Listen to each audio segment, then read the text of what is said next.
Okay, so get ready, because today we're going deep into a mystery that's as chilling as it is baffling. It's the disappearance of the Sodder children. Wow.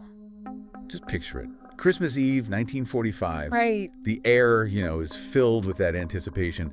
And the Sodder family home Yeah. in Fayetteville, West Virginia, Mm-hmm. is on fire. Oh, gosh. But this isn't just like a tragic fire, okay? Yeah. It's the start of an unsolved mystery Wow. that's still haunting us to this day. What's so eerie about this case, I think, is the setting. Christmas Eve, a night for family, for warmth, for joy. Right. But for the Sodders, it became a night of just unimaginable terror and loss. Yeah, we're talking about George and Jenny Sodder, Right. hardworking Italian immigrants with 10 children. 10 children. 10 children, yeah. And from what I've read, George was kind of an outspoken guy, Okay. especially when it came to his criticism of Benito Mussolini.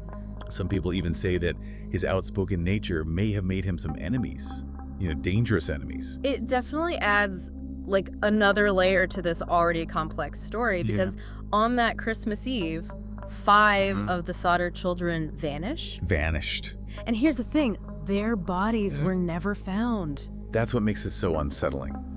If it was just a fire, surely. Well, let's go back to the beginning. Right before the fire, there's this weird phone call.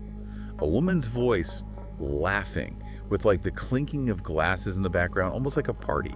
And Jenny said later on that she noticed something strange that night.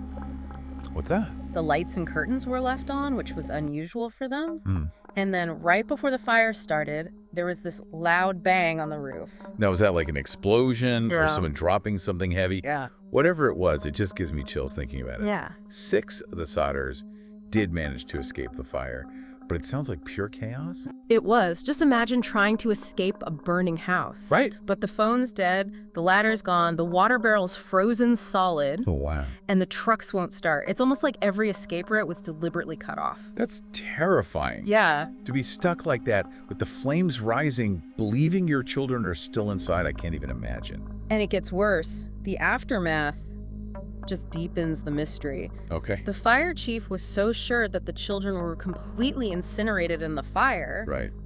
But that didn't sit right with the Sodders. I mean, they found other things from the house that were still intact. Yeah. How could those things survive a fire that completely destroyed 5 children? It's a question that continues to haunt this case. And the official cause, they said it was an electrical fire.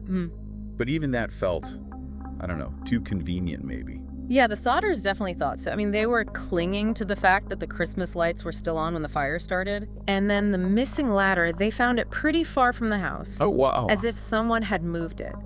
And the most chilling thing, the phone line was cut. Not at the ground level, but high up on the pole. Someone had gone to a lot of trouble to isolate that house. So that's not an accident.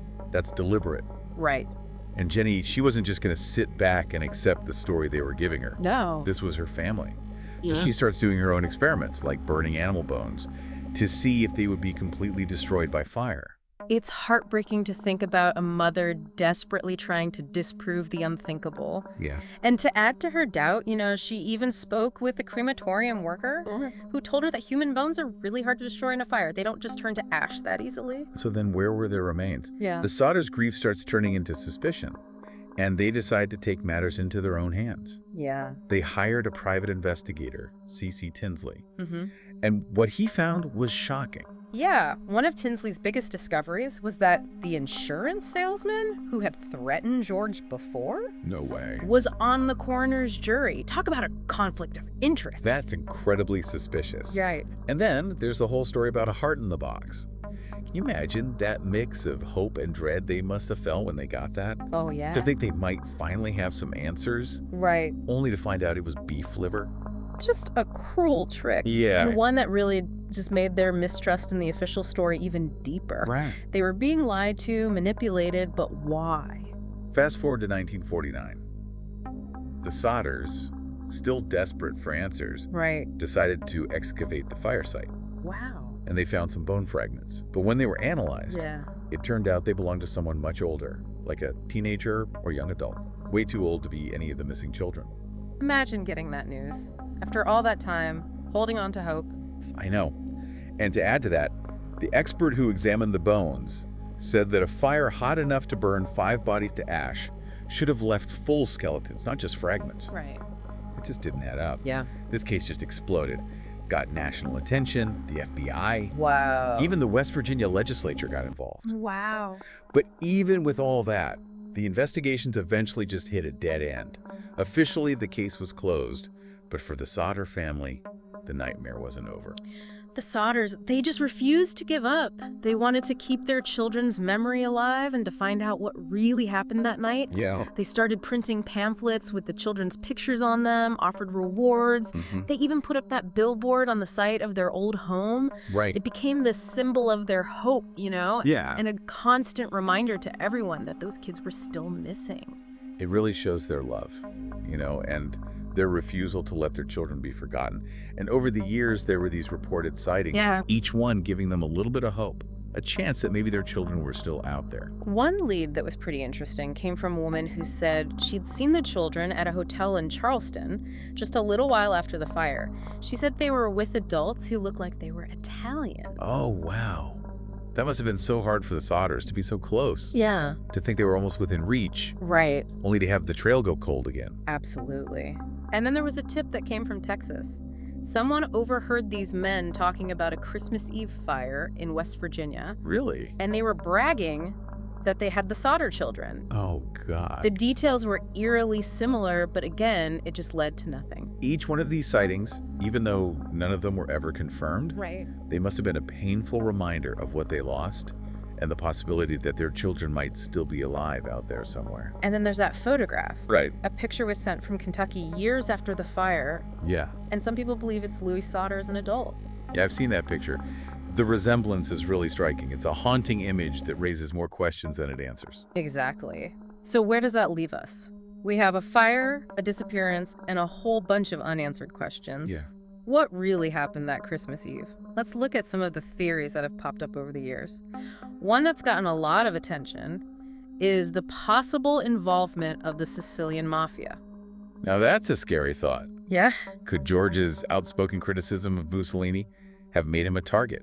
It's definitely possible. The mafia back then was powerful. Yeah. Known for being ruthless and silencing their enemies. The timing of everything, the threats, the way they tried to mislead the investigation, it all points to something more sophisticated than just arson. But wouldn't someone have talked? Wouldn't there be some kind of record, a witness, something to back that theory up? Not necessarily. The mafia was famous for their code of silence. Yeah. And remember, this was after the war. People were paranoid about communism and fascism.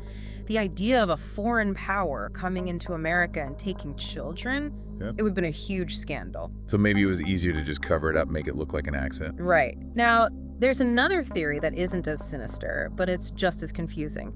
Maybe someone who knew about the arson convinced the kids to leave the house for their own safety. That's an interesting thought. It would explain why the children didn't answer their parents' calls Oh. and why no remains were ever found. But who would do that? And why wouldn't they have come forward, reunited with their family? That's the question that's baffled investigators for decades. If the kids were taken, where were they taken to? Yeah. And why haven't they contacted their family after all this time? It's just someone was controlling them, manipulating them. Yeah. It's hard to understand. Maybe they were given new names, Yeah. told their family was dead, Mm-hmm. or warned that if they ever tried to contact them, they'd be in danger. It's a heartbreaking thought, but possible. Mm-hmm. And then you have to think about the psychological aspect. Right. Imagine being a child taken from your family, Yeah. forced to live a new life. Right. The trauma, the confusion, the fear. It'd be unbearable. It's possible they blocked it all out to cope. That makes sense. Their minds protecting them from a horrible truth. Yeah. But still, wouldn't something trigger those memories? A familiar smell, Yeah. a song, a face, something to make them remember. Maybe. Or maybe they're living normal lives, Right. totally unaware of who they really are. The Sodder case is like a puzzle with missing pieces. We have the edges, the outline, Yeah. but the middle is just empty. It's Yeah. almost too much to think about.